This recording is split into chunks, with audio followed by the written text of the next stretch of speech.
ये कहानी मैं आयुष्मान के पॉइंट ऑफ व्यू से बताने जा रहा हूं।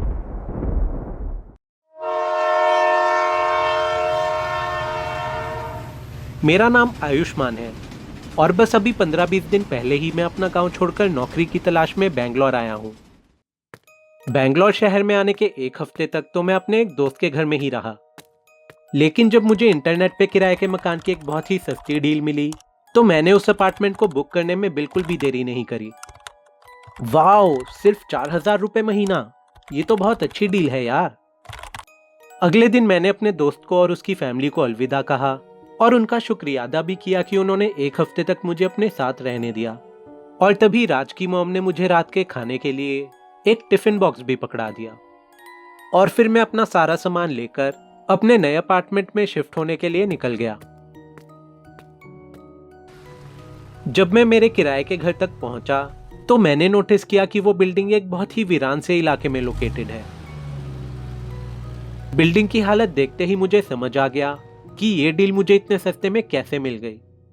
एनीवेज, मेरे पास पैसे भी ज्यादा नहीं थे और अभी तक मेरा कोई जॉब इंटरव्यू भी क्लियर नहीं हुआ था, इसलिए मैंने सोचा कि कम से कम 1 महीना तो इस बेकार से अपार्टमेंट में रहना ही समझदारी होगी। मैं जल्दी ही मेरे सेकंड फ्लोर के अपार्टमेंट तक पहुंच गया और इससे पहले कि मैं अपने अपार्टमेंट का दरवाजा खोल पाता, मेरी नजर कॉरिडोर में पीछे की तरफ गई। मुझे एक लड़की सी दिखाई दे रही थी जो कि अंधेरे में खड़ी होकर मेरी तरफ देखते हुए वेव कर रही थी। कॉरिडोर में पीछे की तरफ इतना अंधेरा था कि मेरे लिए पॉसिबल ही नहीं था कि मैं उस लड़की का चेहरा देख पाऊं, इसीलिए मैंने भी वहीं खड़े खड़े उसकी तरफ देखते हुए वेव कर दिया। मैंने थोड़ा अच्छा महसूस किया और मन ही मन सोचा, ये जगह तो बहुत ही बेकार है लेकिन चलो पड़ोसी फ्रेंडली है। और फिर मैं अपने कमरे में एंटर हो गया।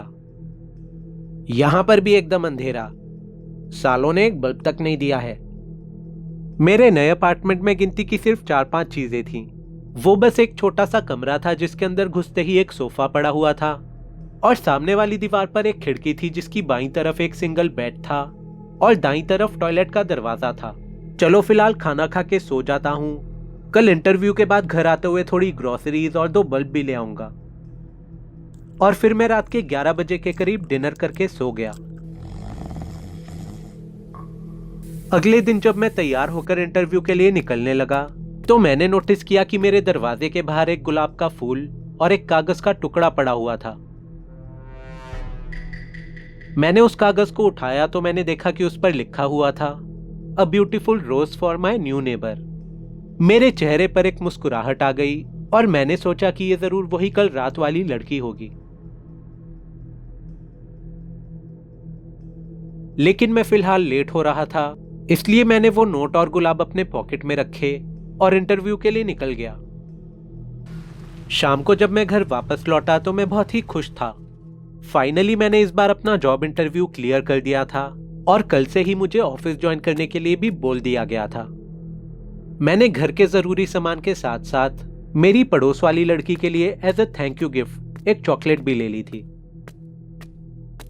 मैंने उसके डोर पर जाकर नॉक किया लेकिन किसी ने भी दरवाजा ही नहीं खोला और ऐसा सोचकर कि वो घर पर नहीं है, मैं वापस अपने कमरे में चला आया।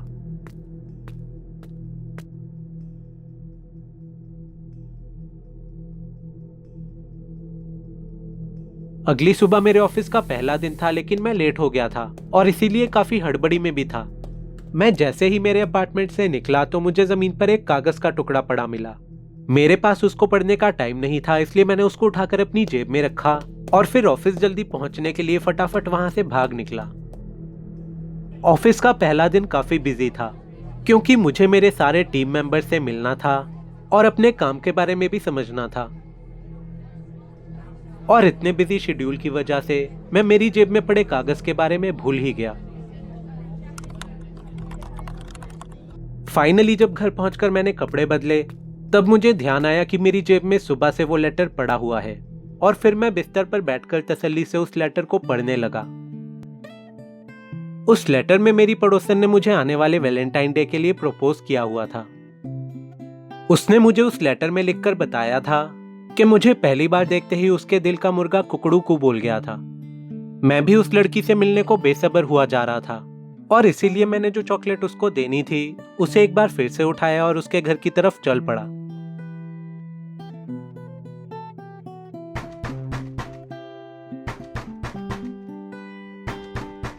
लेकिन माय बैड लक, इस बार भी किसी ने दरवाजा ही नहीं खोला। मैंने सोचा कि शायद ये लड़की भी कहीं जॉब करती होगी और शायद इसका काम नाइट शिफ्ट का होगा। इसलिए मैं भी उसी के अंदाज में चॉकलेट उसके घर के सामने रख आया और साथ ही में एक नोट भी लिखकर छोड़ आया जिस पे लिखा था, sweet chocolates for my sweet neighbour.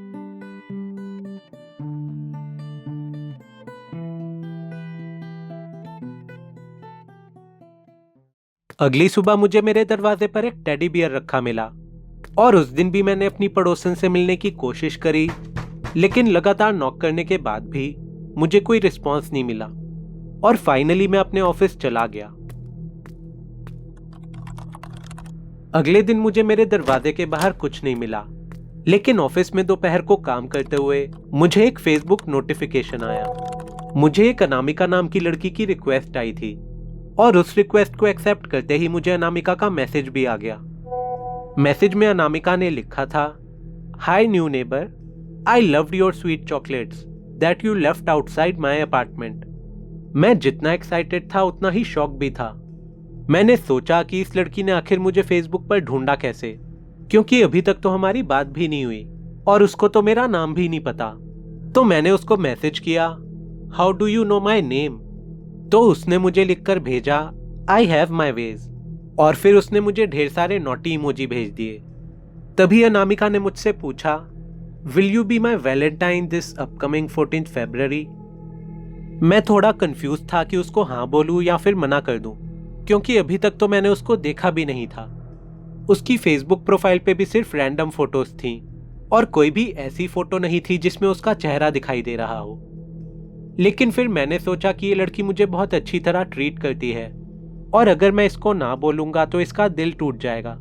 इसलिए मैंने उसको मैसेज किया, let's spend this Valentine day together, और मैंने ये भी लिखा कि मुझे उसका बॉयफ्रेंड बनना मंजूर है। थोड़ी देर बाद ही मेरे ऑफिस में बने मेरे नए दोस्त अभय ने मुझसे कहा, अरे आयुष्मान, कल सैटरडे और परसों संडे है, मेरे रूम पर 2 दिन के लिए रहने आ जा। हम चारों दोस्त मिलकर खूब मजे करेंगे। ललित और नितिन भी चलने को रेडी हैं। मैंने भी सोचा कि मेरे न्यू ऑफिस फ्रेंड्स को जानने का ये अच्छा मौका है, इसलिए मैं भी उनके साथ चलने के लिए रेडी हो गया। 12 और 13 फरवरी मेरी लाइफ के 2 बहुत ही मजेदार दिन रहे। अभय, ललित और नितिन एकदम चिल्ड आउट बंदे थे और मैंने उन लोगों के साथ 2 दिन बहुत एंजॉय किया।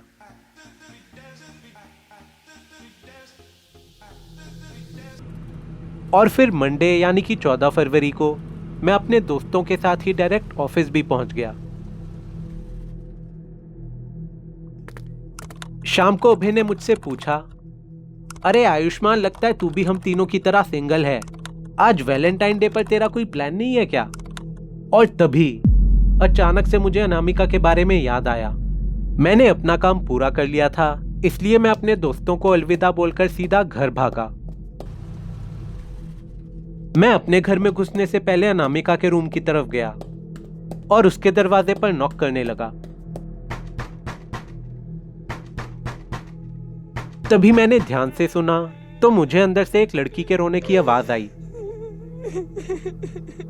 मैंने उसके अपार्टमेंट के बाहर ही खड़े खड़े अनामिका से कहा, अनामिका, आई एम सॉरी।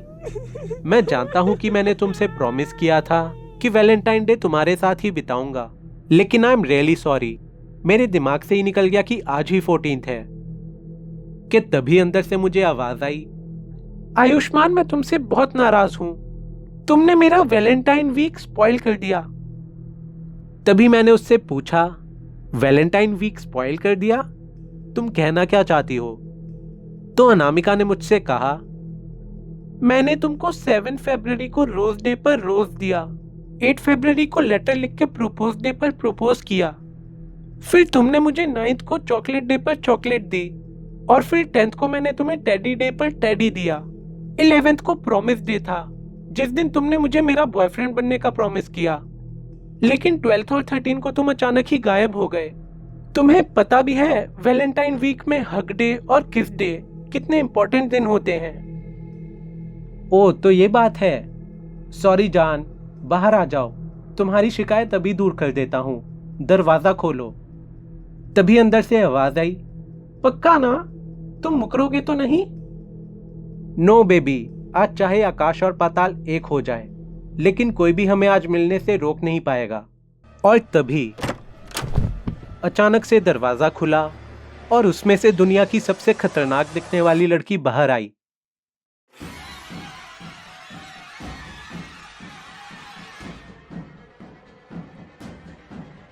ऐसा खतरनाक चेहरा देखते ही मैं वहां से फुल स्पीड में भागा और वो भी मेरे पीछे पीछे भागने लगी। मैं बिल्डिंग से सीधा नीचे उतर आया और वॉचमैन से बोला, भैया भैया बचाओ, मुझे वो चुड़ैल जैसी लड़की हग और किस करना चाह रही है। कौन सी लड़की साहब? वो 17 नंबर वाली अनामिका। अरे भाई, उस भूतनी ने तुम्हें भी फंसा लिया। भूतनी? क्या मतलब? अरे साहब, वो अनामिका लड़की एक भूत है। किसी को भी उसकी कहानी नहीं पता, लेकिन जब भी इस बिल्डिंग में कोई नौजवान रहने आता है, अनामिका का भूत उसके पीछे पड़ जाता है। तभी तो इस बिल्डिंग के रूम इतने सस्ते हैं और यहाँ पे कोई भी रहने नहीं आता है।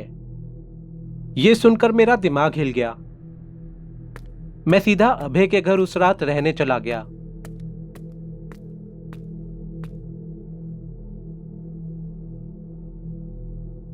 और अगले दिन वापस मेरे रूम पर जाकर मैं अपना सारा सामान बांधकर उस घिनौनी जगह से निकल गया।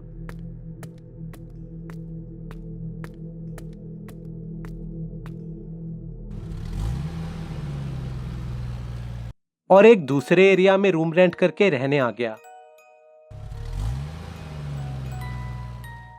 आई होप अब कोई भी लड़का उस मनहूस जगह पे रहने ना चला जाए, वरना वो बदसूरत भूतनी उसके भी पीछे पड़ जाएगी। अब किसी और के पीछे नहीं पड़ूंगी मैं। आज तक किसी ने मुझसे प्रॉमिस किया ही नहीं था, लेकिन तुमने तो मुझसे प्रॉमिस करके मुझे अपना परमानेंट वैलेंटाइन बना लिया है। आगे आगे देखो होता है क्या।